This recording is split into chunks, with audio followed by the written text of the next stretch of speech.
bitch. Let's go. Welcome back to another episode. I'm your host, Vincent Green. I'm your host, John Tui. And this is Invasion of the Potty Snatchers. Let's get to it, motherfuckers. Beep, beep, beep. get them cornetos. All right, no, we're back, but we're not back alone. We brought along Corey Clarke. Hey, Corey, tell the folks who you are and what you do, motherfucker. What up? I go by Poltergeist OD, and I rap about horror movies. Elaborate, man. Yeah, I've been rapping for a good 10, 12 years now, and I write specifically from the perspectives of horror movie villains like Chucky, Pinhead, Michael Myers, shit like that. And then I edit the movies themselves into music videos for like the lyric videos. So yeah, I basically turn horror movies into rap videos. I love that. That's fucking awesome. Everyone should be doing that. Or, that's an incredible niche, man. That's an unbelievable niche. A slasher rapper. Yeah. a slapper. Slapper. A slapper. But so Corey, all that's fucking awesome and everything you do is really fucking cool, dude. But that's not the reason we got you here today. We got you here today because what we're doing right now in Potty Snatchers is this fucking motherfucking zombie series. But we always say to the folks, what's the one hitch of this zombie series is that we don't pick the movie, the guest picks the movie. So Corey, tell the folks what movie you picked and why you picked it, man. I picked a movie that I've seen, I want to say 30 times or more. Yeah. Shaun of the Dead. So fucking good. Why'd you pick it, dude? It's like almost the modern pinnacle of zombie comedy, you know? Yeah. Like everyone references it, everyone's seen it, and it's from 2004? 18 years old now. Yeah. Crazy. And like people still talk about it all the time. It's brought up every day. And it's like a staple in the horror comedy world. It literally is, though. I've seen lists that say funny zombie horror movies that aren't Shaun of the Dead. I've seen lists that have to just say, look, we get it, Shaun of the Dead, and it's at the top of all these lists. So we're just like, we accept it and we're moving on. Yeah. That's how pinnacle Shaun of the Dead actually is. Yeah. And again, nearly 2 decades later, and I think I entered double digits with viewing it today. And I'd say Vinny's probably in and around that number too. Oh, 100%. Like I'm probably close to 10 times easily. Like, because when it came out first, you were like constantly rewatching just so you could show new people the movie. Like, you know what I mean? And that's the sign of a class film, where it's like the best kind of contagion that you want to just keep passing it on and infecting everyone with. You know what I mean? Like when you get a new movie, you're like, oh motherfucker, you gotta see this, and you're willing to sit down and watch it and rewatch it over and over again because it's that good.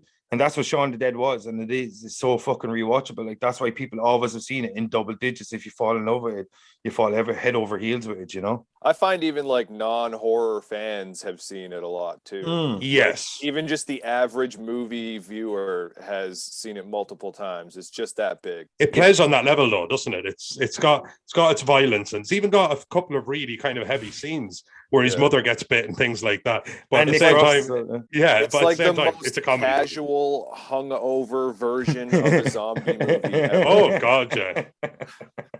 The Don't Stop Me Now scene, I forget. What a great scene. Man, the whole fall of society around Shaun for the first third of the movie. Like, it's so well done, because like one thing me and you always talk about, Noel, is that since we did the podcast, we've been kind of looking at movies slightly differently, because we'd watch a Shaun of the Dead 10 or 20 times, but we've never broken it down before. So when you look at it, you're looking at the different little details, you know, you're always looking for content to talk about. And like, I really paid a keen attention to the first 20 minutes, 30 minutes, you know, where the breakdown society, but Shaun is completely oblivious to it.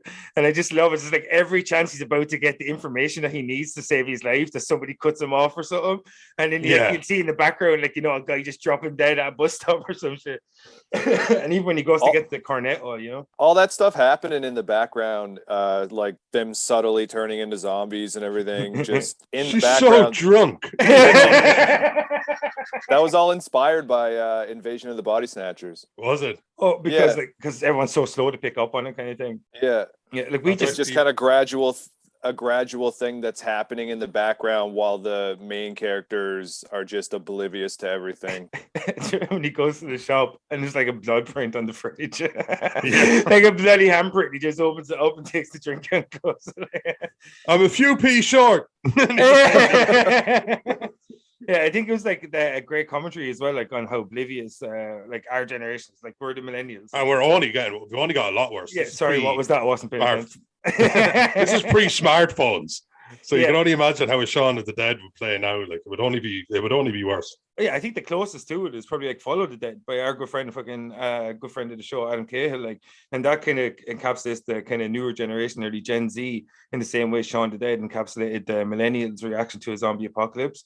And like it shows that like these kind of things, they can happen in the background and they can slowly build. And if you're not paying attention to it, it'll be on your doorstep in no time. Because like, remember when Corona happened, we're all lived through the pandemic. If anybody wasn't paying attention to the Daily Mail or any of these tabloids that were like shoving information down our throats every second of every day, then by the time the lockdowns came, some people would have been totally oblivious. They're like, what the fuck's going on here? And all of a sudden, your world is impacted before you even realize that the greater world is already being decimated. You know, that kind of thing. And that's what I loved about Shaun of the Dead, that it just shows that individual kind of obliviousness can really lead to this like fucking crazy escalation before you even know it. And it's like you said, no, it's like, oh, she's so drunk. You know what I mean? Like, you know, because like it's gone to that stage before they even know it, that zombies in their backyard. You know what I mean? Like, just fucking love that shit. Like, even in the end of the movie, they're still like wrapped up in their own kind of world too. So like they're constantly arguing and bickering about their own personal shit that's going on in their lives, even though they're in a bar surrounded by zombies about to die. 100%. The personal politics. They still want to fucking fight over who likes who. When they start, remember when he's like, hey, do you have a quid? And she's like, yeah. And there's like, she starts talking to Simon Pegg and he starts playing the fucking pinball machine, Nick Frost, and all this. Yo, that game was actually called, it was a Dracula game, which is like another reference to the undead in a way. Man. I think even the electric store that Simon Pegg worked at was a reference to somebody as well, or one of the writers or something. Like there was absolutely nothing that. There's so many references, man. There's a restaurant called Fulci's. I think I this is kind of what happens when the nerds inherit the earth, because these were guys who wanted to make a movie, but they wanted to make their movie. And they're just lucky enough that they did it in such a way that had mass appeal. Because this film could have just easily have sank, because it didn't try and appeal to a non-British audience. It was very British humor, very British slapstick, and it kind of, they made it for themselves, and they were lucky enough that they just hit all of the sweet spots. But look, I don't know anybody that really dislikes this movie. The record throwing scene, another absolutely fantastic. Purple Rain, jumping over the fence. Jumping over the which was repeated in what was it, Hot Fuzz? Yeah, Hot Fuzz, except somersaulted. Remember when he drop kicks the granny in Hot Fuzz?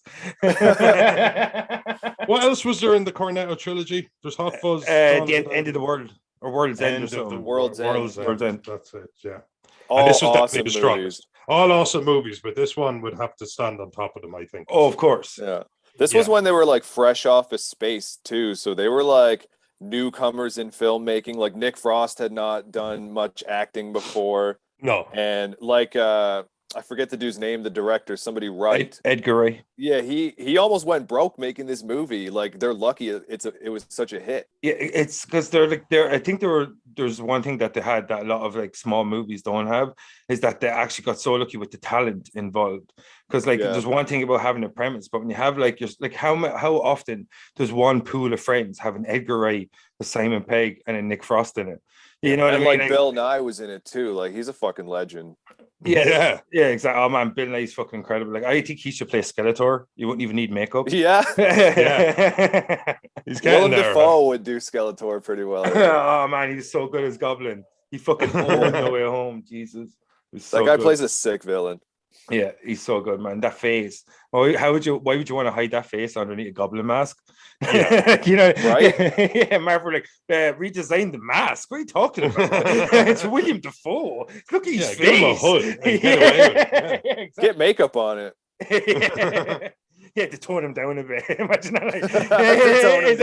Like, this is bringing back too scary for children. Yeah, manageable goblin levels.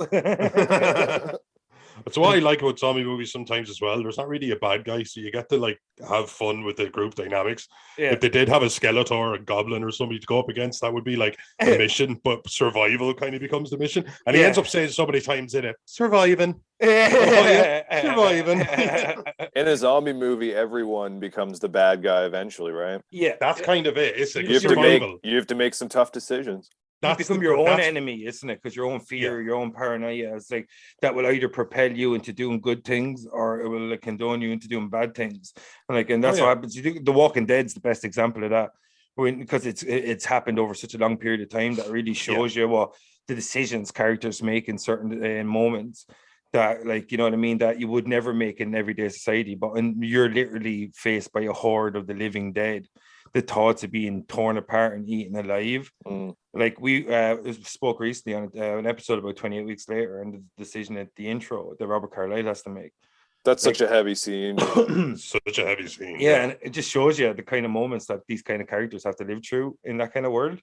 Like it's fucked up. Like, you know, it's things that you couldn't imagine doing that like you would probably do, just the thoughts of not like it's not even, it's something we talk about. It's like not even probably even you. It's just that like fucking primal instinct to stay alive. Your body would just fucking bulge you, you know? Like that's the fucking thing, like, you know. Or what you do to protect someone you love. I think that's the thing that would scare me. Or use it's one of the few instances where doing the right thing is by doing something bad. Oh yeah, a Sophie's Choice kind of scenario. Yeah, kill Meryl Streep. Kill Meryl Streep. That's what you do. You kill Meryl Streep. Yeah, the kids did not. How did this film hold up for you after Corey? After this many, I know you've seen it like umpteen times. I tell you, but every time you every time you see it, it's a little bit older though. Now it's an 18-year-old film. It's honestly, it's just one of those movies. Like, it's not getting better, it's not getting worse. It's just always good. Like, I watched it fucking 3 times last night. Really? Yeah, I watched it once just normally to refresh myself, and then I was like, oh, there's 2 different commentaries, so I watched those too. Well, fucking hell, man, you come prepared. Did you ever work this into any of your music? I know maybe not directly, but have you ever referenced it or have you ever touched upon it? Not yet, but honestly, now that my brain's just been on it, I'm thinking about it. At least just a couple references here and there, right? Yeah, absolutely. Yeah, little tips, because that's what it is, isn't it? It's tips of the caps. You must be just this huge horror buff in your day-to-day life. Because awesome collection. I have a way of reading people. It's strange. All my music is just some nerd being nostalgic. Okay, I mean, Jesus, that's pretty much what our platform's all about. Yeah, it's still 1988 up here, like, you know? When Noel was young and vital. Yeah, I never entered the 2000s. Yeah, exactly. Well, it was all downhill. But like one thing I loved about this though, like, is Shaun of the Dead, is that it's fucking. We were just talking about nerds, like looking for nostalgia. Like this show is steeped in, or this movie is steeped in nostalgia. Like, you know, the fucking music, something that we see with Edgar Wright later on with Baby Driver, is that like the way he pairs fucking soundtrack to the to the movie is fucking awesome. Like Noel, you talked about was it Don't Stop Me Now scene where they're in the that's fucking one amazing. Of the best scenes in the movie. Yeah, they're beating him with the sticks with done. Yep. You know, Queen saw like a massive boost in that song right after that movie came out. Oh, that like doesn't it wasn't that popular, and then that movie came out, and boom, their fucking sales went up. I think fucking Nirvana's Something in the Way is back in the records now after being in Batman. Oh, really? Yes. Oh, yeah. All you need is just that moment, that pinnacle moment. Just and a little boost. Like, yeah, somebody just kind of went, you know, Queen are fucking awesome. And even though Queen have always been awesome, like that never changed or improved. But yeah, when you see that scene, it's all, even when your man goes to try and turn off the lights and he's turning them off and on, kind of beat to the song. Just great stuff. I love the look on all the zombies' faces when that happens. They're like, "Oh, pretty." It's definitely one of those things where you know you could have just showed up on the day and they would have just slapped makeup on you. There was just people just walking around in action, and now you just have to go and walk ahead. I would have absolutely given my left nut. But But that means you have none left now. People were all coming up to him like, what can we do to help? Like there was some guy like running a barbecue outside the bar. It was like 4 a.m. They'd stumble out after a shoot and just have some beers and burgers. Like that's awesome. That's fucking awesome. Oh God. I think sometimes you just capture magic in a bottle, though, because even they've made 3 good films, but even they would probably have to admit that it just was meant to be on this particular film. Yeah, it's like I didn't even have to try. But I think sometimes it's hunger. Like these guys were very hungry to make a film because this film hadn't been made before. Not this film. There's been their funny editing style's really unique too. It kind of makes them stand out. Yeah. Like they almost have like a music video style editing where like they tell a lot of time goes by in like a short amount of time. So like just millisecond clips, but you get the gist of the whole story. So like they can tell you a lot in like 15 seconds. Oh yeah. Where they're always like, what's the plan? We go get Mom. Down at the Kill Philip. Yeah.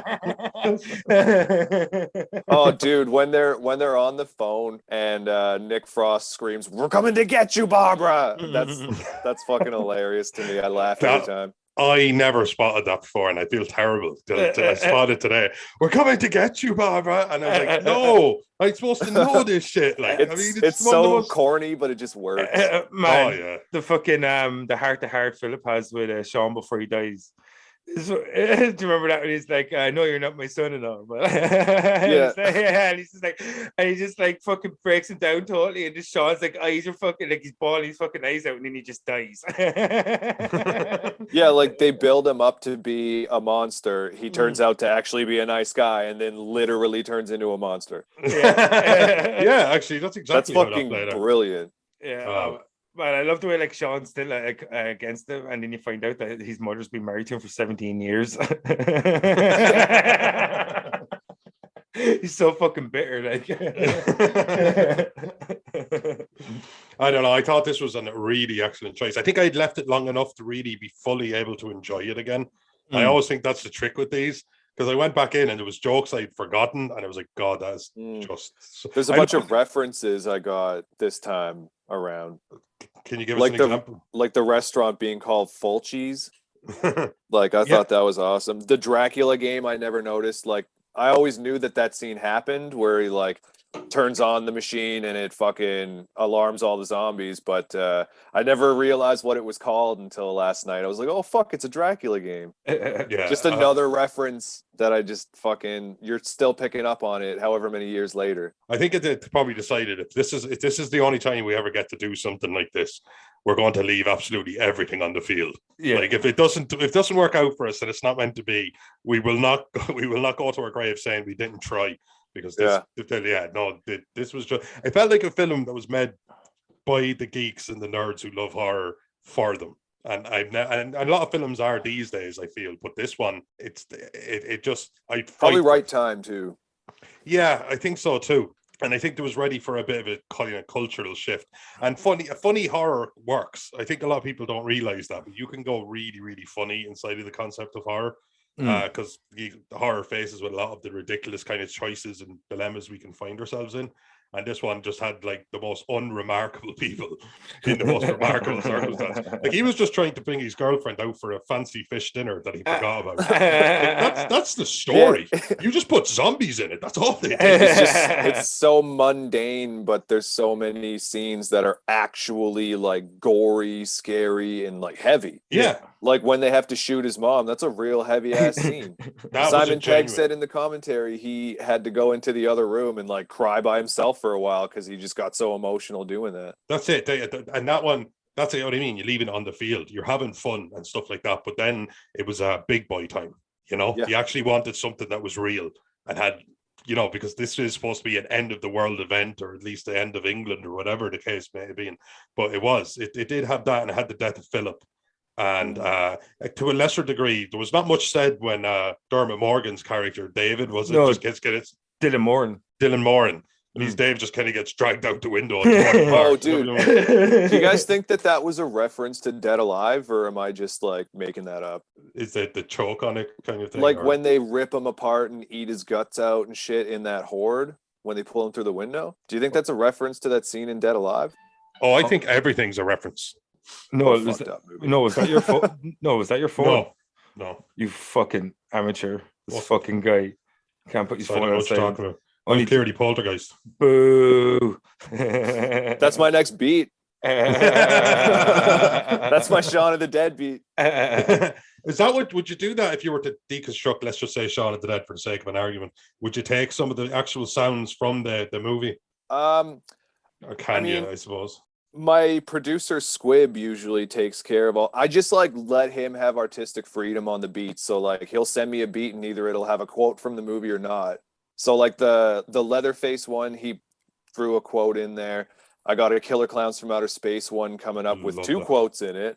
Do you ever see The Frighteners with Michael J. Fox? Oh, yes. Many times. Adore it. Yeah, that's one of my favorite movies ever. I got one coming up and he threw a couple hilarious quotes in that one. But for Shaun of the Dead, like, what do you guys think what would sound cool in a rap song to like start the beat off with? Stop trying to kill my mum. Or like, can I get one of you cunts a drink? Do you know the sound of them hitting him with the poo cues? Yeah, like have that as the beat. Like the "Don't Stop Me Now." Yeah. No, not Queen. Queen sue you. Yeah. I was watching it, and he was going with the cricket bat, and I was watching it a bit late, eagle-eyed, and he absolutely hammers somebody across the head, and the bat just gives a little bit of a what, you know, a little bit of giving it, you know? Because some of the extras just like gave her, man. Like those guys. There was one time when he just like hit a guy with that same bat, and he fucking like almost does a half flip in the air. That's wild. And like, I don't think that guy was a stunt man. I think he was just an extra who was into it. An extra who was being extra. Yeah, absolutely. Yeah. The extra. But you know, like, you're there all day. You came onto the set at 4 a.m. You got makeup on straight away. You've been sitting around for 9 hours. And now here it is. Simon Pegg's only going to do this scene once. And I'm like, oh man, this is it. This is it. My moment. Yeah. It's like, go for the dome. Go for the dome. It also plays into the thing where we're not as heavily armed as America or stuff like that. Where cricket like bat's not a bad weapon though. Cricket bat's not a bad weapon. No, not in that situation. It's thick as fuck. You don't have to reload it. Yeah, you don't have to reload it. No. Yeah, it'll be shit against guns, but against zombies, it'd be pretty good. Yeah, I mean, zombies are guns. Yeah, I mean, it depends on how many. If you're around a horde and you don't have much swing room, although then you're probably just dead anyway. Yeah. Or you're just, pushing Noel to the ground and making your escape while the feast on his corpse. I'm just taking a bit of food upstairs and lasting as long as I last. Go on the roof with a can of beans and see what happens. Just go on the roof, can of beans, shit down the chimney. Wait for the helicopters. Noel's like, I shall ration my food as he's downing the can of beans. I got a ration. he's like, and he goes, in hindsight, that was a bad idea. Yeah. Oh, I had to ration, but I got stoned. I shouldn't have brought the weed to the roof. He's like mixing the weed in with the beans, and he's just like, oh, geez, no, you're not going to last, is what we're saying. No, I almost did that for the coronavirus, let alone the zombie outbreak. Yeah, well, man, did you start freaking out at the start of the Rona? I was like freaking out for like 3 weeks. I was like, the end is nigh. The end is nigh. And Lorraine's like, chill the fuck out, dude. We're just going uptown. The first thought I had was like, do you guys know how many things are out there that can kill me right now, just in the air? Yeah. Right now in Europe, there's a lot of Russians out there could kill. Yeah, absolutely. Yeah. For example, Russians. And ballistic missiles. Yeah, bacteria and nuclear weapons. Yes. Boys, hold back. We got a quarantine for 14 days. We'll hit them again soon. Yeah, that's it. Social distancing rockets. Do you remember that though? The social distancing at the start, like you're trying to talk to someone, they're like 20 feet away from you. You know what I mean? Man, like, I remember people freaking the fuck out if you weren't social distance. Like if you went in 4 feet of them, they were just like, "Get the fuck away from me!" Yeah. Oh man, I'd be walking on the street, like people are crossing the road. Usually, they just cross it because they hate my goods. But like, these are strangers that don't even know how horrible I am, and they were exactly crossing the road. You know what I mean? It's like freaking out, like I think that's the thing, like, you know, at the start, or you're at the like an apocalypse movie, you're just like you think you're going to have a handle on things.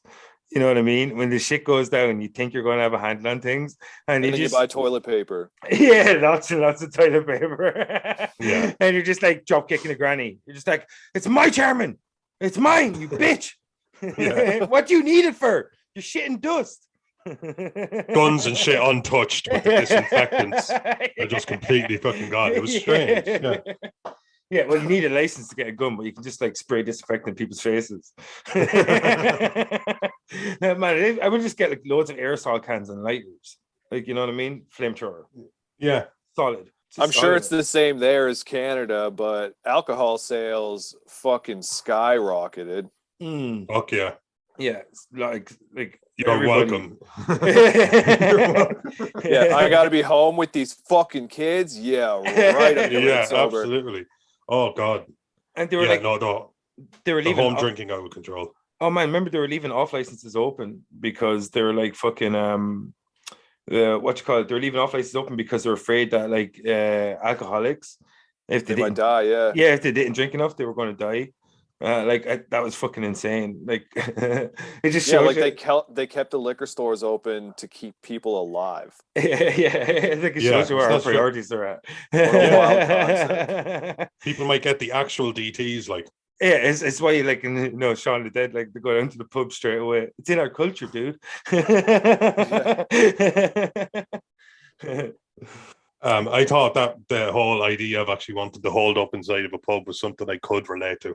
Yeah, it makes sense though. They'd have food, you'd have plenty of supplies. You know, you just get drunk, just like fucking zombie eating your face off. You're just wasted. You know what I mean? Get wasted before you get wasted. You know what I mean? They were like, it's got big heavy doors and stuff, but just glass windows. I feel like a lot of people would have that same idea though.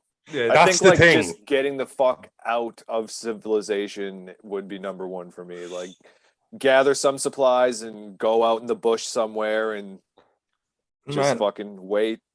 I just hunker down. Like, I'd get my kid and just hunker down, stay somewhere that you know well, somewhere familiar. That's what I would do. I'd hunker down, barricade where I'm at. You know what I mean? You know all your surroundings, where you're from. Have a pint and wait for it all to blow over. Yeah, know what I mean? Like, exactly, man. Like, you know, I just have a little tipple, see what's going on. Just look out through my blinds every now and again. You know what I mean? It's like game over, man. Game over. Game over, man. Game over. But like, what did you think of the climax of this movie? Like, it had the happy, unhappy ending, didn't it? It had a very kind of, you know, he gets to play PlayStation with his friend, so not a lot. And your man was always an idiot, so not a terrible lot of change. And he got his girl. Yeah. And you felt like the Tiff. Tiffany, was it? I'm trying to remember now. Liz? Liz. That's okay. Yeah. Checks out. Shaun of the Dead cast. The beautiful girl, he gets her, and all it took was like the end of the world and like unbelievable amounts of death. All it took was the end of the world. Yeah. Yeah, it just, that's it. Like, because like, you know, he's such a douche that took the end of the world for him to get his act together. I love that when he's wearing the tie like the Rambo headband. That's fucking awesome. That gun is not real. It's definitely not loaded. That gun is definitely not loaded. I love how, like, when they were deciding who shoots the gun, they're like, all five of us operate. Because, like, they're all playing video games about guns. Like, they act hard and shit. And then in a real situation, you hand them a gun and none of them know what the fuck to do with it. Oh, absolutely. But that's the piss or get off the pot moment. That's what me. Like, I've fired guns, but like, I don't own them and I don't collect them. I don't fucking, you know, I don't go to the range every week. What would be your weapon of choice for a zombie apocalypse? A fast vehicle. A lot of gas. A horse. I don't know, man. I mean, like, if you read, like, you guys have probably read that zombie survival guide, Max Brooks. Literally have it on my shelf. Nice. Yeah, they suggest always having a crowbar because, like, it's a good prying tool. It's a good bludgeoning weapon. Like, it's just handy to have. You can do serious damage. You can do serious damage. You can get into things with a crowbar. It's got leverage. And it's not as loud as a gun, so it won't attract more zombies. Like you fire off a gun, you got to fucking get out of there. That's why they crossbows, relatively silent, decent penetration, reusable ammunition. Like your penis, no. Like your penis. Doesn't even make sense, but okay, we're on with it. Relatively silent. If you can, like, if you're sick with a bow and you make your own arrows, then yeah, that'd be pretty. It's this drawback. Literally, the drawback is the drawback of you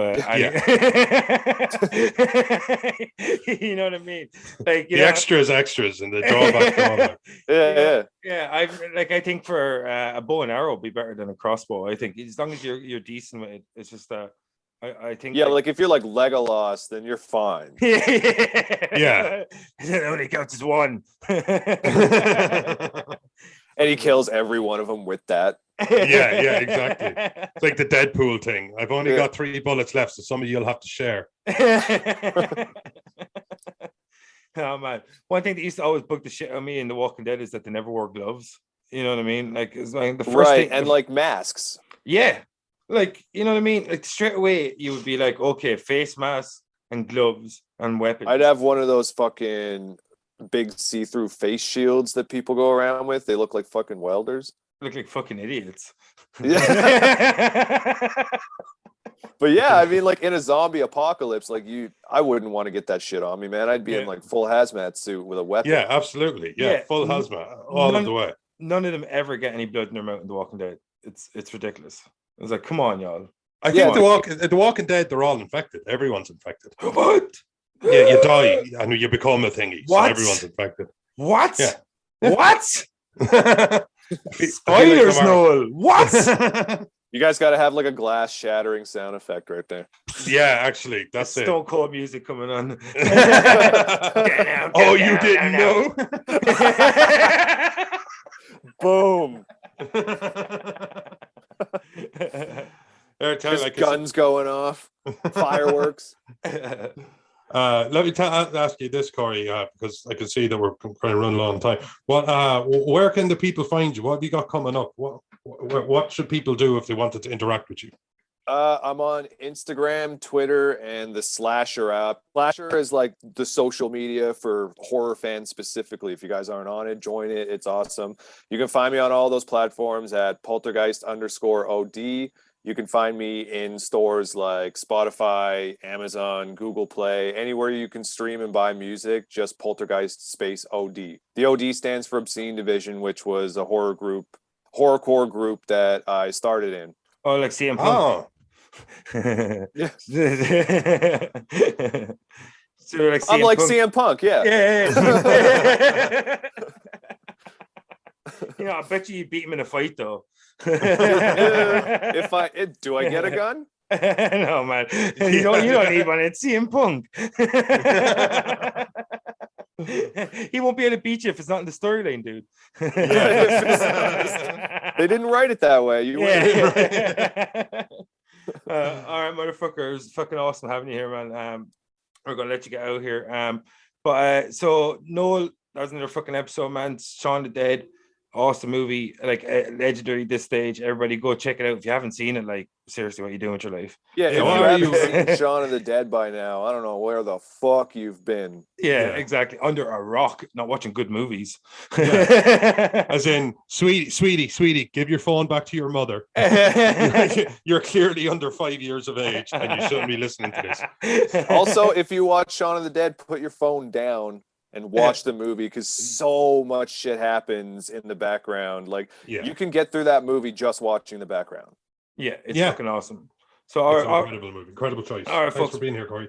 All right, thanks, Corey. All right, folks, this is Invasion Party Snatchers. I'm your host, Vincent Green. I'm your host, John Tui. And that was Shaun the Dead, and that was Corey Clarke, Poltergeist OD. See you next time, motherfuckers. Peace. Peach.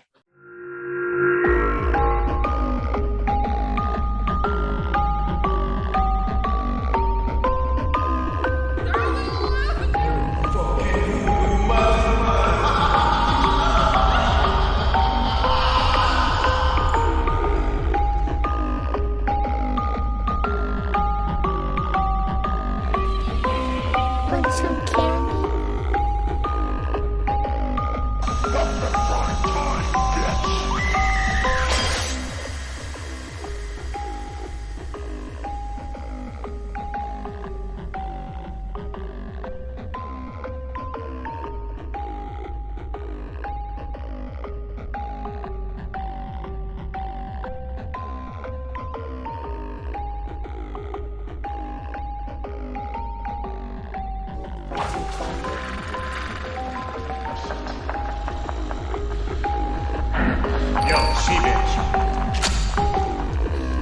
go.